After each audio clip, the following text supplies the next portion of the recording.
إن الحمد لله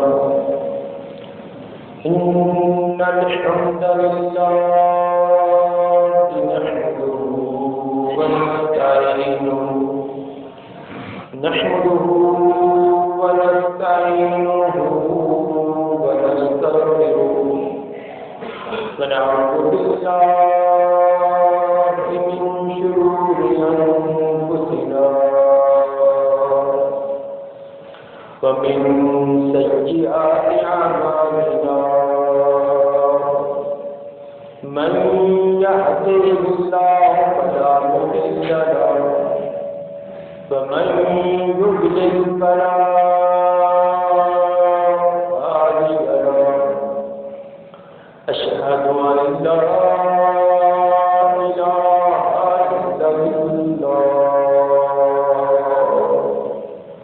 وحده لا شريك له وأشهد أن محمدا عبده ورسوله اللهم صل على محمد وعلى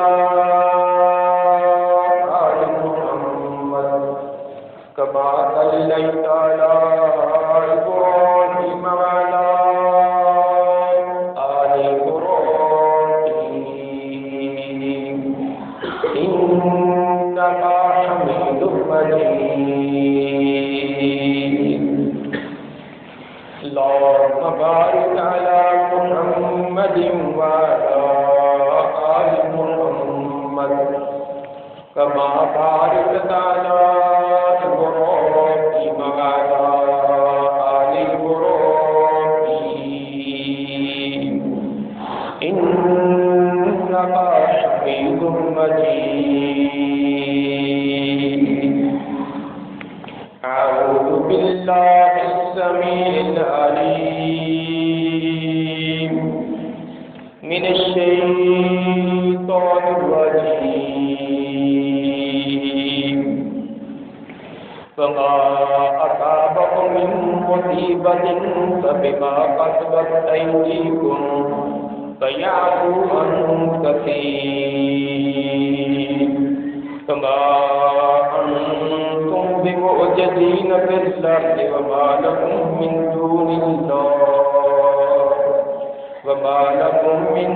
دون الله من ولي ولا نصير.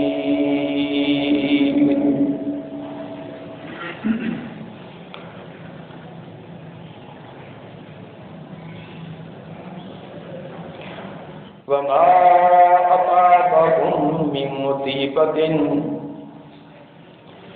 جو بھی تمہیں کوئی مصیبت پہنچتی ہے، کوئی بیماری، کوئی آزمائش پہنچتی ہے، فبما کسبت ایدیکم، وہ تمہارے اعمال کی شامت ہوتی ہے، وہ تمہارے عملوں کا نتیجہ ہوا کرتا ہے. وَيَعْفُو عَن كَثِيرٍ، تمہاری بہت ساری غلطیاں اور جرموں سے اللہ درگزری فرماتے ہیں، بہت زیادہ غلطیوں سے درگزر کرتے ہیں، لیکن کبھی کسی ایک آدھے جرم کی سزا نقد بھی دے دیتا ہے.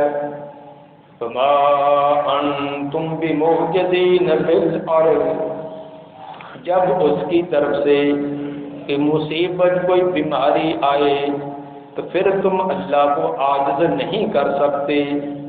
تم ہزار ہیلے کرو، ہزار طریقے آزماؤ، اللہ کے اس عذاب کو، اس آزمائش کو تم ٹال نہیں سکتے. وَمَا لَكُم مِّن دُونِ اللَّهِ مِن وَلِيٍّ وَلَا نَصِيرٍ، اللہ کے علاوہ نہ کہ تمہاری مدد کرنے والا ہے، نہ کہ تمہارا حامی و ناصر ہے. پھر اس کو چھوڑ کر دیگر طرف تم اپنی توجہ کیوں لگاتے ہو؟ اس کے احکام کو فراموش کر کے تم اور چیزوں میں سکون کیسے تلاش کرتے ہو؟ محترم سامعین حضرات، کل کائنات یہ اللہ نے پیدا کی ہے۔ نباتات، جمادات اور حیوانات، مختلف قسم کی یہ چیزیں اللہ نے پیدا فرمائی ہیں۔ یقیناً ان چیزوں کے اندر جیسے ان کے رنگ ڈھنگ میں، ان کے قد میں، ان کی شکل و صورت میں فرق ہے، اسی طرح ان چیزوں کے اندر اللہ نے کچھ تاثیرات بھی رکھ دی ہیں، اور یہ تاثیرات بھی مختلف ہیں جو اللہ کے حکم سے وہ مؤثر ہوتی ہے، اللہ کے حکم سے وہ اثر انداز ہوتی ہے۔ پانی کے ذمے اللہ نے نچائی کی طرف بہاؤ رکھا ہے، وہ اللہ کا حکم مانتے ہوئے اسی پر عمل پیرا ہے۔ آگ کا اللہ نے اثر رکھا ہے جلانا، وہ جلاتی ہے۔ چھری کا کام ہے کاٹنا، وہ کاٹتی ہے۔ لیکن ان چیزوں کے اندر جو اثرات ہیں یہ ان کی ذات میں نہیں ہے، یہ اللہ کے حکم کے ساتھ یہ مؤثر ہوتی ہے۔ اللہ جب چاہے اسباب موجود ہوں لیکن وہ مؤثر نہ ہوں۔ حضرت موسیٰ علیہ السلام بحر کلثم کے اندر داخل ہوئے ہیں، پانی دائیں کا دائیں طرف رکا ہوا ہے، بائیں کا بائیں طرف، کیا مجال ہے کہ آپس کے اندر ملے، حالانکہ پانی کا کام ہے آپس میں ایک دوسرے کے ساتھ مل کر آگے چلنا۔ سیدنا ابراہیم علیہ السلام کو نمرودی فوج نے آگ کے اندر پھینک دیا، لیکن آگ ان کا ایک بال بھی ٹیڑھا نہ کر سکی۔ سیدنا ابراہیم علیہ السلام نے اپنے بیٹے کے گلے پر چھری چلائی، لیکن چھری ان کا ایک بال بھی کاٹ نہ سکی، حالانکہ چھری چلانے والے خود عام پیغمبر نہیں بلکہ اولو العزم پیغمبر ہیں، جد الانبیاء ہے۔ تو ثابت یہ ہوا ان چیزوں کے اندر جو اللہ نے اثرات رکھے ہیں وہ ان کی ذات میں نہیں ہے، جب وہ چاہے یہ چیزیں مؤثر ہو سکتی ہیں، ان کے اثر ظاہر ہو سکتے ہیں، اور جب چاہے تو ان کے اثرات کو ختم کر سکتا ہے۔ اور بسا اوقات اسباب پائے جاتے ہیں لیکن ان کے نتائج سامنے نہیں آتے، یہ اللہ یہی دکھلانے کے لیے کہ تمہاری نظر ان چیزوں کی ذات کی طرف نہیں ہونی چاہیے، نظر اس ذات کی طرف ہو جس نے ان کو پیدا کیا اور ان کے اندر اثرات رکھے ہیں۔ وہ چاہے تو ان چیزوں کے منافع اور منفعتیں جاری رکھے، چاہے تو ان کو ختم کر دے۔ وہی پانی جس پر انسان کی زندگی ہے، ہمیشہ جس کو استعمال کرتا ہے، وہی پانی کبھی انسان کی موت کا سبب بنتا ہے۔ جو کھانا انسان ہمیشہ کھاتا ہے اور اس کی صحت کا اور اس کی طاقت اور قوت کا سبب بنتا ہے، کبھی وہی کھانا اس کی بیماری کا اور بلکہ اس کی موت کا سبب بن جاتا ہے۔ تو ثابت یہ ہوا کہ ان چیزوں کی ذات کے اندر اثرات نہیں ہیں، اثرات یہ اللہ کی ذات نے ان کے اندر رکھے ہیں، اور جب وہ چاہے تو یہ مؤثر ہوتے ہیں۔ اس لیے ایک مسلمان کو عقیدہ نظریہ سوچ یہی دی گئی کہ اس کی ہمہ تن ہمہ وقت نظر اور سوچ اور فکر اپنے رب کی طرف ہونی چاہیے، خالق اور مالک کی طرف ہونی چاہیے۔ اللہ تعالیٰ کا اصول اور قانون یہ ہے کہ جو چیزیں اس نے پیدا کی ہیں یہ سب کے سب انسان کے فائدے کے لیے، اگرچہ بظاہر ہمیں وہ نقصان دہ نظر آئے، زہر ہے جس کو ہم برا سمجھتے ہیں لیکن وہ بھی انسان کے فائدے کے لیے ہے، موذی قسم کے جانور ہیں جن کے وہ ہم برا سمجھتے ہیں حالانکہ وہ بھی انسان کے لیے فائدے میں ہیں۔ کل کائنات اللہ نے انسان کے لیے پیدا کی اور انسان کو اپنی اطاعت کے لیے، وَمَا خَلَقْتُ الْجِنَّ وَالْإِنسَ إِلَّا لِيَعْبُدُونِ، جنوں اور انسانوں ان دو مخلوقوں کو پیدا کرنے کا مقصد یہ اللہ کی اطاعت ہے۔ جب تک انسان اس اصول کا پابند رہتا ہے، اللہ کی اطاعت میں رہتا ہے، تو انہی چیزوں کو اللہ تعالیٰ زیادہ مؤثر بنا دیتا ہے۔ ان چیزوں سے جو پہلے فائدے حاصل ہو رہے تھے، ان فائدوں کو اللہ کئی گنا بڑھا دیتا ہے۔ جن چیزوں سے انسان بچاؤ کرتا تھا، انہی چیزوں سے کئی گنا زیادہ بچاؤ اللہ اس میں پیدا کر دیتا ہے۔ تب جب انسان اللہ کی اطاعت میں رہے اور ان چیزوں سے اللہ کے قانون اور اصول کے مطابق فائدے حاصل کرے، لیکن جب یہ بغاوت کرے، حد سے بڑھ جائے، اللہ کی پیدا کی ہوئی چیزوں سے غلط فائدے اٹھائے اور اللہ کی اطاعت میں نہ رہے، باغی قرار پائے، تو پھر وہی چیزیں اللہ انسان کے لیے الٹا نقصان کا سبب بنا دیتا ہے۔ بجلی انتہائی مفید چیز ہے، انسان کی ہر چیز اب اس پر چل رہی ہے، لیکن کبھی یہی موت کا سبب اللہ بناتا ہے۔ آپ کی مل مشین جو آپ کو لاکھوں روپے کما کر دیتی ہے، جب انسان باغی بن جاتا ہے تو اسی کو اللہ تعالیٰ موت کا سبب بنا دیتا ہے۔ آپ کی عمدہ ترین گاڑی جس میں بڑے فخر اور تکبر کے ساتھ آپ سفر کرتے ہیں، وہی اللہ آپ کی موت کا سبب بنا دیتا ہے۔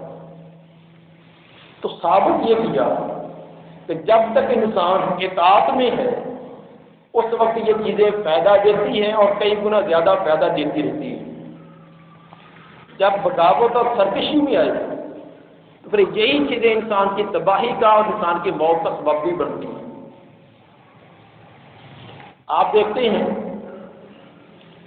حکومت مختلف سہولیات اپنے عوام کو دیتی ہے، یہ سڑکیں ہیں، پل ہیں، ہسپتال ہیں، اسکول ہیں، یہ کس لیے بنائے جاتے ہیں؟ عوام کے فائدے کے لیے۔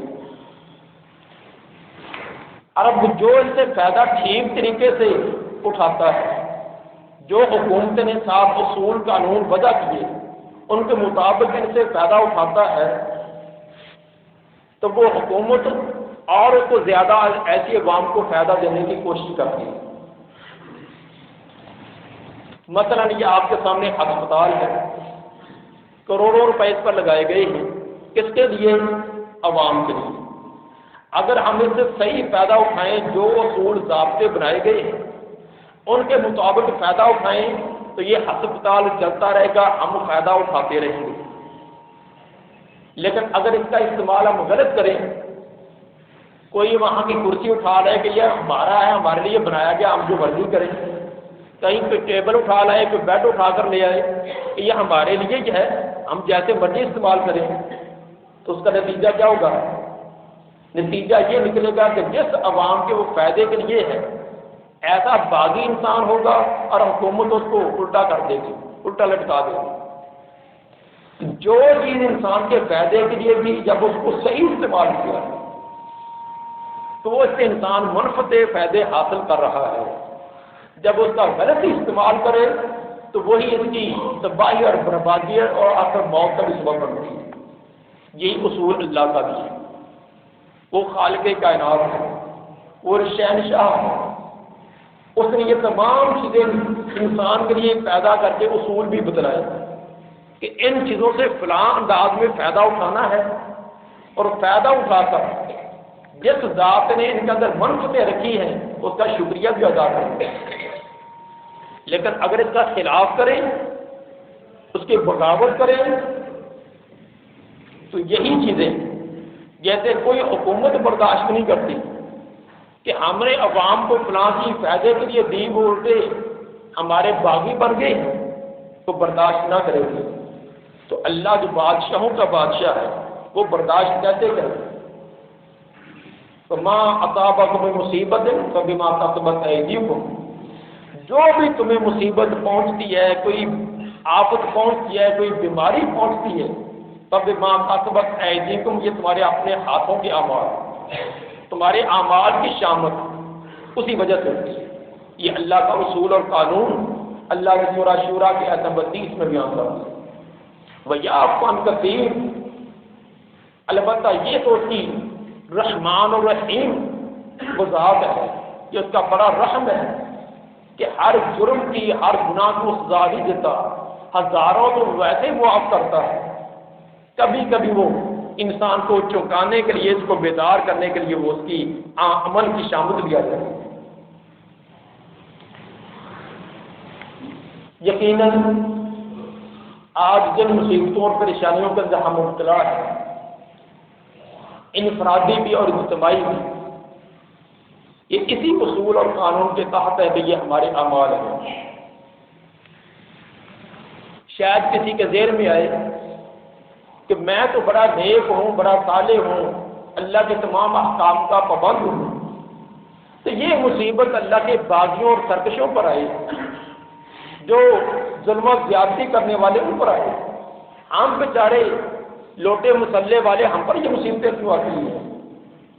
5 وقت اللہ کے سامنے جھکنے والے، اللہ کے احکام کی پابندی کرنے والے، ہم پر یہ مصیبت کیوں آتی ہے؟ اس کا بھی حل اللہ تعالیٰ نے قرآن کے اندر بیان کر دیا ہے۔ سورہ انعام کے آیت نمبر 25 میں یہ اللہ تعالیٰ نے بیان فرما دیا کہ وَاتَّقُوا فِتْنَةً لَا تُصِيبَنَّ الَّذِينَ ظَلَمُوا مِنْكُمْ خَاصَّةً، اس فتنے اور آزمائش سے بچ جاؤ جو صرف ظلم کرنے والوں پر ہی وہ فتنہ اور آزمائش اور امتحان نہیں آئے ہیں، بلکہ خشک کے ساتھ ساتھ گیلا وہ بھی جلتا ہے۔ جب اللہ کی پکڑ اور گرفت آتی ہے اس کے اندر ظالموں کے ساتھ ساتھ مظلوم بھی اس گرفت میں آ جاتے ہیں۔ جیسے کہ پہلے میں نے مثال دی، اگر اس ہسپتال کو کوئی غلط استعمال کرے، 2-4 کرے تو حکومت ان 2-4 کی سرکوبی کرے گی، باقیوں کو فائدہ دے گی، لیکن اگر 100 میں سے جو 80% اور 70% وہ اس کو تباہ کرنے پر ٹول جائیں، باقی 15% دوسری بیچارے رہ بھی جائیں، حکومت کیا کرے گی؟ بند کر دے گی۔ وہ یہ نہیں کہے گی کہ ان 70-80% ان کو پکڑو اور باقی جو اچھے آدمی ہے، معزز شہری ہے، ان کو فائدہ اٹھانے دو، وہ ہمیشہ کے لیے بند کر دے۔ تو جب اکثر لوگ بغاوت پر آ جاتے ہیں تو اللہ کا عذاب، اللہ کی شامت تمام پر آتی ہے۔ اسی لیے تو امر بالمعروف اور نہی عن المنکر کا فریضہ لازم قرار دیا کہ جیسے خود تم نے اللہ کے احکام پر عمل کرنا ہے، دوسروں کو بھی کروانا ہے۔ جیسے خود اللہ کے نواہی سے بچنا ہے، اس طرح دوسروں کو بھی بچانے کی کوشش کرنا ہے۔ سنن ابن ماجہ حدیث نمبر 4019، نبی صلی اللہ علیہ وآلہ وسلم نے کیا آئی ہمیں خوب خبریں اور بہترین انداز میں نے جو آنے والے تھے ان سے ہم نے آگاہ کر دیا، بتلا دیا۔ آپ نے فرمایا کہ لم تظہر الفاحشۃ فی قوم قط، کسی قوم کا در بے حیائی، غلط کام، جرم ظاہر نہیں ہوتا، حتیٰ یعلنوا بہا، حتیٰ کہ وہ جرم اور گناہ لوگوں کا در عام ہو جائے۔ چند لوگ نہیں بلکہ اکثر ان جرائم کو کرنے والے بن جائیں۔ الا فشا فیہم الطاعون والاوجاع التي لم تكن مضت في اسلافهم الذين مضوا، جب کسی قوم کے اندر جرم اور سیاکاریاں عام ہو جائیں تو اللہ طاعون جیسی بیماری اور ایسی بیماریاں جن کا تمہارے پہلوں نے کبھی نام و نشان تک نہیں سنا تھا، ایسی بیماریاں وبائیں اللہ تعالیٰ اس کے تمہارے اندر مسلط کر دے گا۔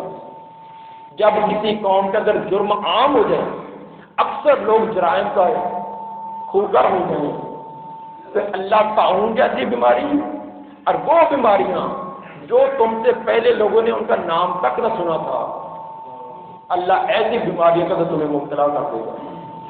یہ صحیح سند صحیح ابن ماجہ کے ہے، نبی صلی اللہ علیہ وسلم کی خبریں آج صادق ہو رہی ہیں۔ کتنی آپ کے اور بیماریاں ہیں جن کا پہلے نام و نشان تک نہ تھا۔ مچھر پہلے بھی تھا لیکن ڈینگی اب سنا ہے۔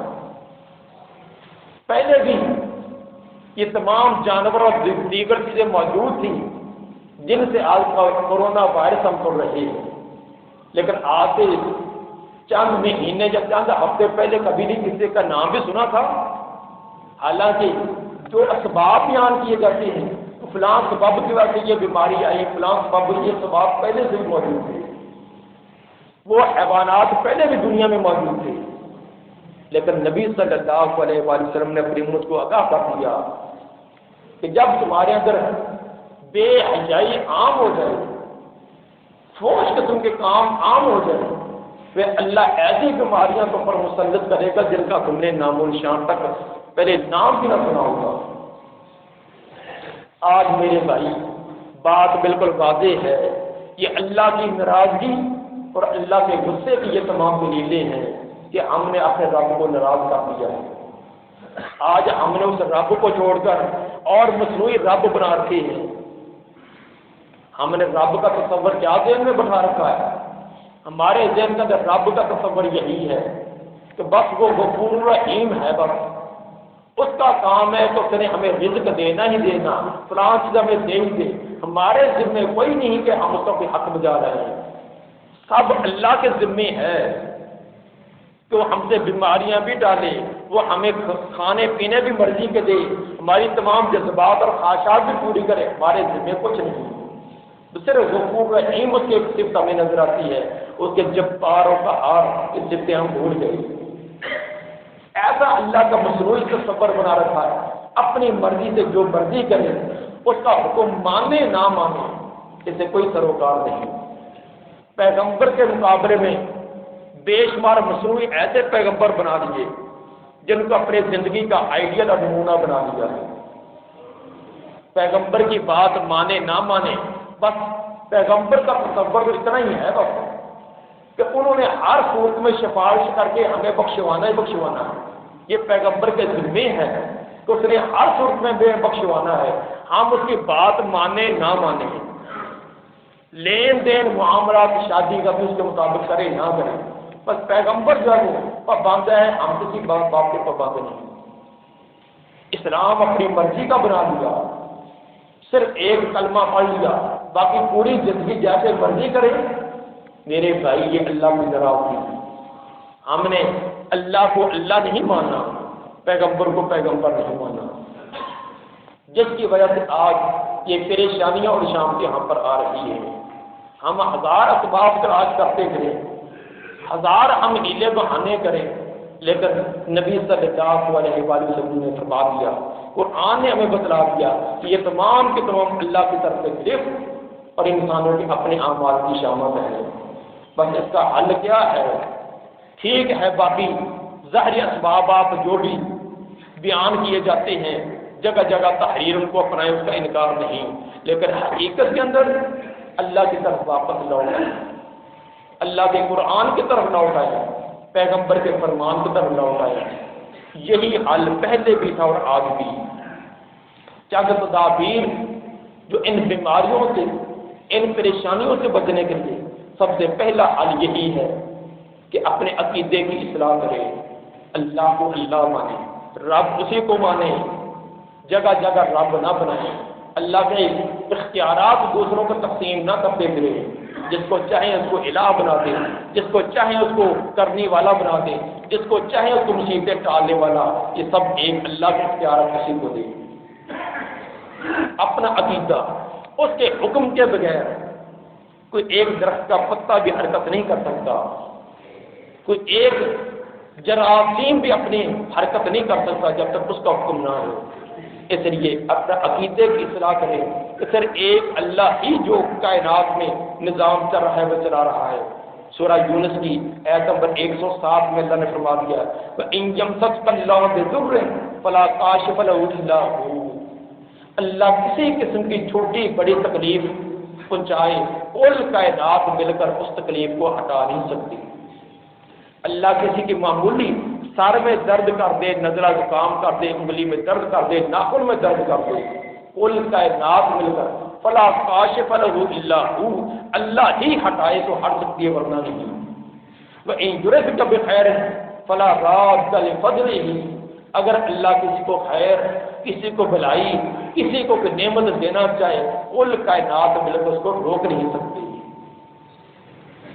یہ کتنا خالص اور پیورا عقیدہ بیان کر دیا کہ ہر تکلیف اور غم اللہ کی طرف سے، ہر خوشحالی اللہ کی طرف سے۔ ہر فرض نماز کے بعد یہی سبق دیا گیا کہ سلام پھیرنے کے بعد جہاں تم نے دیگر اذکار کرنے ہیں، اس ذکر کو بھی پوری توجہ سے دہرایا کرو۔ اللہ ملا مانے علیہ ما آتیتا ولا موتی علیہ ما منعتا ولا ینفع ذا الجد منک الجد۔ یا اللہ، جس کو تو دینا چاہے کل کائنات مل کر اس کو روک نہیں سکتی، جس سے تو روک لے کل کائنات مل کر اس کو دے نہیں سکتی۔ یہ اللہ کی ذات کے بارے میں اپنا عقیدہ مضبوط کرے۔ دوسرا طریقہ باوضو رہنا۔ باوضو رہنا، یہ تمام بیماریاں، یہ کرونا کیا اور 20 بیماریوں کا ہے، جتنا روحانی بیماریوں کا یہ علاج ہے، اس طرح جسمانی بیماریوں کا بھی علاج ہے۔ جو دن کا جب 5 وقت مصنون طریقے سے وضو کرتا ہے، مسواک کرتا ہے، اچھی طرح حلق تک کلی کرتا ہے، ناک کی صفائی کرتا ہے، باقی اعضاء کی صفائی کرتا ہے، اس کو یہ بیماریاں، یہ وائرس کبھی بھی اس پر حملہ نہیں کر سکتے۔ نبی صلی اللہ علیہ وسلم نے وضو کے کتنے فوائد بتلائے ہیں۔ یہ فوائد جس طرح روحانی ہیں کہ ہر گناہ جھپتا جاتا ہے۔ ہاتھ دھونے سے ہاتھ کے، چہرہ دھونے سے چہرے کے، پاؤں دھونے سے، حتیٰ کہ آپ نے فرمایا کہ ناخن کے نیچے بھی گناہ پھنسا ہوا تو وہ بھی وضو کے ساتھ جڑ جاتا ہے۔ جس طرح یہ گناہ معاف ہوتے ہیں، اسی طرح انسان کے جسمانی جو جراثیم اور دیگر بیماریاں وہ بھی وضو کے ساتھ ختم ہوتی ہے۔ اور یہ اب تو آپ نے ہر اخبار میں ہر جگہ یہ لکھا ہوا ہے کہ اپنے ہاتھ بار بار دھوئیں، ہر گھنٹے بعد آدمی اپنے ہاتھ دھوئے۔ یہ کیا چیز ہے؟ اور تم صرف ہاتھوں کو کہتے ہو؟ ہمارے پیغمبر نے کہا کہ 5 اعضاء کو دھو۔ جیسے ہاتھوں کے جو اثرات اور جراثیم اگر پہنچ سکتے ہیں تو منہ کے منہ بھی دھو، صاف کرو، ناک کو بھی صاف کرو، آنکھوں کو بھی صاف کرو، پاؤں کو بھی صاف کرو۔ یہ 5 مرتبہ جو باقاعدگی سے وضو کریں۔ اس لیے ایک تو اپنے آپ کو باوضو رہنے کی، نماز کے اوقات کے ساتھ ساتھ ویسے بھی باوضو رکھنے کی عادت بنائیں۔ تیسرا طریقہ اللہ کی اطاعت، اللہ کی طرف جھکاؤ۔ اللہ کی اطاعت میں، اس کے فرائض میں سب سے سر فہرست نماز اور اس کے بعد زکوٰۃ۔ حقوق اللہ میں سے نماز ہے، حقوق العباد میں سے زکوٰۃ۔ اس کے قائل اور فاعل بن جاؤ، 5 وقت اللہ کے سامنے جھکنے والے بن جاؤ۔ یہ اپنے تکبر اور گمان چھوڑ دو، یقیناً اللہ کی ناراضگی ختم ہو سکتی ہے۔ نبی صلی اللہ علیہ وآلہ وسلم نے ہمیں یہ بیان فرما دیا، چنانچہ جامع ترمذی کی حدیث نمبر 2516 کے اندر آپ نے فرمایا کہ احفظ اللہ یحفظک، اے میرے امتی تو اللہ کے احکام کی حفاظت کر، اللہ تیری حفاظت کرے گا۔ تو اللہ کے اصول اور قانون اور نظام کی حفاظت کر، اللہ تیری حفاظت کرے گا۔ احفظ اللہ تجدہ تجاہک، جب بھی تو اللہ کے احکام کی پابندی کرے گا تو اللہ کو اپنے سامنے پائے گا۔ جو غم اور مصیبت پہنچے تو اپنے اللہ کو سنائے گا تو اللہ تیری سنے گا۔ یہ مت کہے کہ اللہ میری سنتا نہیں، تو اللہ کو سنانے والا اپنی حالت تو بنا، اپنی حالت بنا دو۔ اگر تو حالت نہیں بنائے گا ساری دنیا بھی سناتی رہے وہ نہیں سنے گا۔ تو اپنی حالت بنا، تجھے کسی واسطے وسیلے کی ضرورت نہیں، تجھے کہیں جانے کی ضرورت نہیں، اپنے گھر میں بیٹھا اس کو سنا۔ تو اللہ کے احکام کی پابندی کر، ہر مسئلے میں تو اللہ کو اپنے سامنے پائے گا۔ تیسرا طریقہ توبہ استغفار۔ یہ تمام جیسے کہ بتلایا کہ انسان کے گناہوں کی شامت ہے، انسانوں کے اعمال ہیں، جیسے یہ توبہ استغفار کثرت سے کرے۔ سنن ابی داؤد کی روایت سند کے اندر اگرچہ قدرے کمزوری ہے لیکن ثواب شواہد اس کے موجود ہیں۔ آپ فرمایا کہ من لازم الاستغفار جعل اللہ له من كل هم فرجا، جو توبہ استغفار کو لازم کر لیتا ہے، ہمیشہ ادا کرتا ہے، اللہ ہر غم پریشانی سے نکلنے کا ثواب بنا دیتا ہے۔ زمین و آسمان مل جائیں، چکی کے دونوں پاٹوں کے نیچے آیا ہو، تو جو توبہ استغفار کو لازم کرے گا اللہ ہر غم اور پریشانی سے بچائے گا۔ محمد بن عبد الرحمن القرشی رحمہ اللہ بہت بڑے امام ہیں، یہ فرماتے ہیں کہ 764 ہجری کے اندر مصر کے اندر بہت بڑی ایک طاعون کی وبا پھیلی جس کے اندر ہزاروں لوگ موت کے منہ میں گئے۔ تو جب یہ طاعون کی بیماری پھیلی تو پھر ہم نے کیا کیا؟ عام لوگوں نے یہ کیا کہ رات کا قیام اور دن کا روزہ اور سجدہ خراب کرنا شروع کر دیا، اور ہم اہل علم اپنے گھروں کو چھوڑ دیا، اپنے بیوی بچوں کو لے کر اللہ کے گھر مسجدوں کے آ کر ڈیرے لگا دیے۔ یہ محمد بن عبد الرحمن القرشی فرماتے ہیں کہ جب طاعون کی وبا 764 عیسوی ہجری کے اندر برپا ہوئی تو ہم نے اپنے بیوی بچوں کو لے کر اللہ کے گھر مسجد کے اندر آ کر ڈیرے لگا دیے۔ تو نتیجہ کیا فرماتے ہیں؟ ہمارے یہ کرنے سے اللہ تعالیٰ نے یہ بیماری اور آفتیں ہم سے ٹال دی، اور اللہ تعالیٰ نے اس کا ہمیں بہت زیادہ فائدہ پہنچایا۔ یہ ایک بہت بڑے امام، یہ ان کا فرمان ہے کہ ایسے وقت میں اللہ کے دربار میں آنے کی ضرورت ہے، اللہ کے ساتھ سامنے جھکنے کی ضرورت ہے، نہ کہ ہم بغاوت اور سرکشی کرتے ہوئے نمازوں کو بھی اور چھوڑ دیں، نمازوں کو بھی چھوڑ دیں اور کہیں کہ صرف گھر کے اندر چلو ایک آدمی پڑھ لیا کریں گے، مسجد میں جائیں گے تو پتہ نہیں کیا ہمیں باہر چمڑ جائیں گے۔ بزرگ کہتے ہیں اگر مکھن کھاتے ہو دانت کاٹ دے تو ککھن۔ میرے بھائی، اگر مسجد میں اللہ کے سامنے جھکنے سے، اللہ کے دربار میں آنے سے اگر آپ کو بیماری آتی ہے، اس سے میں آپ کو موت آتی ہے تو اور کیا چاہیے؟ اس لیے اپنے عقیدے کو صحیح کریں، توبہ استغفار کریں، اصل جو اسباب ہیں ان پر نظر کریں، اور اسی طرح صبر و تحمل اور توکل، ایسے موقع پر صبر کرنا۔ اللہ نے 50 سال صحت دی ہے، کسی کو 1 مہینہ بیماری لگا دی ہے، 1 ہفتہ بیمار کر دیا تو کیا ہو گیا ہے؟ ادھر 50 سال صحت دی ہے، ادھر کوئی بخار ہو گیا ہے، کوئی اور عارضی بیماری آ گئی ہے، ادھر 50 سال رکھے، ادھر 2-4 دن رکھے، تو کتنے ہم وہاں اللہ کرنا شروع کر دیتے ہیں۔ صبر و تحمل، ومن یتوکل علی اللہ فہو حسبہ، جو اللہ پر اعتماد کر لے اللہ فرماتا ہے میں اس کے لیے کافی ہوں۔ وہ مجھ پر اعتماد کر کے بیٹھ گیا، اس نے تمام اسباب کو چھوڑ کر مجھے پر اعتماد کر کے بیٹھ گیا، اب میں تو آپ کے باقی ہو جاؤں گا۔ تو اللہ پر اعتماد اور توکل کرے، اور باقی جو اسباب اور وسائل ہیں، شریعت نے اس کا انکار نہیں کیا کہ بیماریوں کی صورت میں اور پریشانیوں کو صورت کے اندر جو ظاہری اسباب ان کو استعمال نہ کرے، یہ نہیں ہے۔ توکل کا یہ مطلب بھی نہیں کہ ظاہری اسباب اور وسائل کو ہم چھوڑ دیں۔ توکل کا یہ مطلب ہے کہ خنجر تیز رکھ اپنا، نتیجہ اس کا تیزی کا مقدر کے حوالے کا۔ توکل اس کو کہتے ہیں کہ اپنا ہتھیار کو پورا تیار کر، دشمن پر پوری قوت سے وار کر، پھر اس کا نتیجہ اللہ کے سپرد ہے کہ دشمن کو کٹتا مرتا ہے، یہ اللہ کے سپرد ہے۔ تو اسباب اور وسائل کا اختیار کرنا یہ توکل کے منافی نہیں ہے۔ تیسری بات کا یہ کہا جانا کہ ہمیں یہ چیزیں استعمال کرنے کی ضرورت نہیں ہے، نہ جو صحیح اسباب اور وسائل ہیں نصوص کے خلاف نہ ہو، کتاب و سنت کے وعدے ناف کے خلاف نہ ہو، اور ایسے اسباب اور وسائل کا استعمال کرنا یہ جائز ہے، درست ہے۔ اگر ماہرین کا یہ تجزیہ ہے کہ بار بار ہاتھوں کو دھونا، صفائی کرنا، اسلام تو پہلے ترغیب دیتا ہے، الطہور شطر الایمان، اسلام نے تو طہارت کو، صفائی کو آدھا ایمان قرار دے دیا۔ اگر آپ کھانے پینے کی چیزیں جو ہیں برتنوں کو دھو کر استعمال کریں، کھانے پینے کی چیزوں کو دھو کر استعمال کریں، تو اسلام اس سے کب روکتا ہے؟ اسلام نے تو پہلے سے یہ ترغیبیں دلائی ہیں۔ اسی طرح اس کو کوئی ابتدائی چیزوں کی ایسی ظاہر ہوئی ہے، کھانسی ہے، نزلہ زکام ہے، تو بر وقت اس کا علاج معالجہ کرے، اسلام نے اس پر پابندی نہیں لگائی۔ تو یہ کہنا کہ ہمیں کون سی یہ وائرس ہے، ہمیں کون سی یہ بیماری ہے، ہمیں علاج کرانے کی ضرورت نہیں، کی بات بھی نہیں۔ حفظ ما تقدم کے طور پر چیز کا استعمال کرنا شریعت نے اس سے منع نہیں کیا۔ اور اسی طرح خصوصاً کلونجی کا استعمال نبی صلی اللہ علیہ وسلم نے الحبۃ السوداء شفاء من کل داء، کہ کلونجی جو یہ ہر بیماری کا علاج ہے۔ بخاری مسلم کی روایت ہے کہ کلونجی کو آپ نے ہر بیماری کا علاج قرار دیا۔ یہ اس بیماری کے لیے، کرونا کے لیے بہترین ایک علاج ہے۔ جس طرح مرضی اس کو کھائیں، چبا کر کھائیں، کہ چیز کے اندر ملا کر کھائیں، اس کا سفور بنا کر کھائیں۔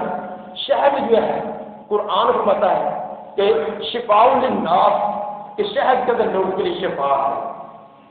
شفا اس کو کس طریقے سے استعمال کرنا ہے، ایک بہترین علاج جو ماہرین اور بتلاتے ہیں کہ صبح کے وقت نہار میں 2 چمچ یہ 1 چمچ شہد کا پانی میں ڈال کر کدن لیمو جو ہے ڈال کر پئیں تو یہ بہترین علاج ہے۔ تو میرے بھائی یہ طریقے استعمال کرنا یہ کوئی ممنوع نہیں ہے۔ ان طریقوں کے ساتھ جو اصل سبب تھا وہ اللہ کی طرف رجوع، اللہ کی کتاب کی طرف، اللہ کے قرآن کی طرف، نبی صلی اللہ علیہ وسلم کے فرمان کی طرف، یہ اصل میں سبب تھا۔ اسی کی وجہ سے ہم پر بیماریوں شام پہ آ رہی ہے۔ اللہ تعالیٰ نے تمام آفات سے، تمام بیماریوں سے، تمام قسم کی مصیبتوں سے ہم جو جن کا انفرادی اور اجتماعی طور پر مبتلا ہو چکے ہیں، ہمیں اللہ نے سے نجات عطا فرمائے۔ ہم اپنے گناہوں کی توبہ استغفار کرتے ہیں، اللہ سے معافی مانگتے ہیں کہ یا اللہ ان شامتوں سے، ان بیماریوں سے اور ان تمام قسم کے آفات سے ہمیں محفوظ فرما، اور تمام ہمارے ممالکوں کو اس سے محفوظ فرما۔ اور جو مسلمان کسی بیماری کا بھی مبتلا ہے، خواہ کرونا کی بیماری ہو یا دیگر قسم کے سے بھی جو زیادہ خطرناک بیماریوں سے مبتلا ہے، ان بیماریوں سے بھی ہمیں نجات عطا فرمائے۔ سبحان ربک رب العزت عما یصفون وسلام علی المرسلین والحمد للہ رب العالمین۔